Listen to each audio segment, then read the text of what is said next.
سیام سے ایک دن قبل اور عید کے دن ہم ایک جیسے ہوتے ہیں.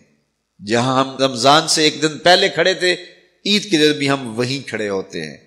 تو پھر ایک مہینہ اتنی طویل محنت کی اور مشقت اٹھائی، بھوک اور پیاس کاٹی، تو پھر کیا فائدہ ہوا؟ آپ ایک ڈاکٹر کے پاس جاتے ہیں اور اس سے دوائی لیتے ہیں اور مہینہ بعد اس کو استعمال کرتے ہیں، اور مہینے کے بعد آپ ٹیسٹ کرواتے ہیں تو جہاں تھی بیماری وہاں کی وہاں رہی. تو پھر دو باتیں ہیں، یا تو ڈاکٹر نے دوا ٹھیک نہیں دی، یا پھر آپ نے دوائی کے ساتھ پرہیز نہیں کیا اور جہاں تھے وہیں کے وہیں کھڑے رہ گئے.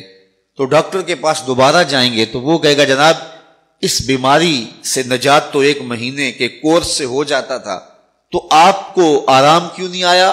آپ نے پرہیز نہیں کیا.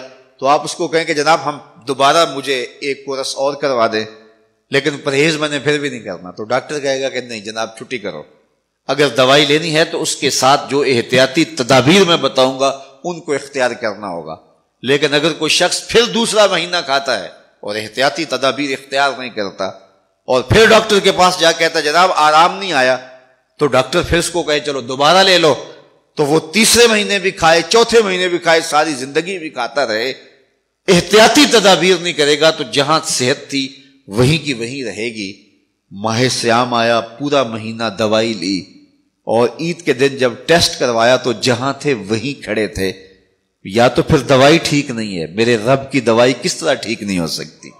جب اس نے کہا ہے لعلکم تتقون، تم روزے رکھو میں ضمانت دیتا ہوں تمہیں تقوی ملے گا، تو پھر تقوی نہیں ملا ہے تو پھر ہم نے روزے کی احتیاطی تدابیر کو اختیار نہیں کیا ہے، اور اتنی طویل مسافت کاٹی ہے، مشقت کاٹی ہے، بھوک کاٹی ہے، پیاس کاٹی ہے. لیکن اگلے سال ہم پھر آئے تو ہم پھر اسی طرح وہ مشقت کاٹنے لگے اور احتیاطی تدابیر ہم نے پھر اختیار نہیں کی. تو صاحبو یہ ماہ سیام زندگی میں ایک بار پھر آیا ہے، اس کو احتیاطی تدابیر کے ساتھ گزارو. من لم یدع قول الزور والعمل به فلیس للہ حاجۃ فی ان یدع طعامہ وشرابہ.